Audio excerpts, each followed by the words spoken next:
ಅದು ಈ ಪತ್ರನಿಗೆ ಹುಚ್ಚು ನಾಯಿ ಅಂತೇನೆ ಕಟ್ಟನೆ. ನಿಮ್ಮಣ್ಣ ಅದೆಷ್ಟು ಬಡವರ ಆಸ್ತಿ ಪಾಸ್ತಿ ಕಸಿದುಕೊಂಡು ಶ್ರೀಮಂತರಾದ ಮಾತಾಕೆ ಅಷ್ಟೊಂದು ಸ್ವಚ್ಛನಿಂದ ನೆರೆಯಬೇಡ. ಕಷ್ಟಪಟ್ಟು ಬೆಳೆದು ಬದುಕಿದರೆ ಗೊತ್ತಾಗುತ್ತಿತ್ತು ಈ ನಿನ್ನ ಬಟ್ಟು ದೇಹಕ್ಕೆ.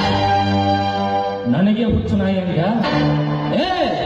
ಇನ್ನು ಮುಂದೆ ನಿನ್ನ ಬೋಳು ಸ್ಮಶಾನದಲ್ಲಿ ಸುಟ್ಟು ಕರಿಬೋದಾಗಬೇಕು. ಅವಾಗಲೇ ನನ್ನ ಮನಸ್ಸಿಗೆ ಶಾಂತಿ ಇರ್ತದೆ. ಒಂದು ಹೆಣ್ಣಿನ ಮೇಲೆ ಅತ್ಯಾಚಾರ ಮಾಡ್ತೀಯಲ್ಲ, ಅದು ನಿನ್ನ ಶೂರತನವಲ್ಲ. ಮಾಡಬಾರದ ತಪ್ಪನ್ನೆಲ್ಲ ಮಾಡಿ ಈಗ ಹೇಳಿ ಅಂತ ನಾಟಕವಾಡ್ತಾ ಇದೆಯಲ್ಲ, ಇದು ನಿನ್ನ ಶೂರತನವಲ್ಲ.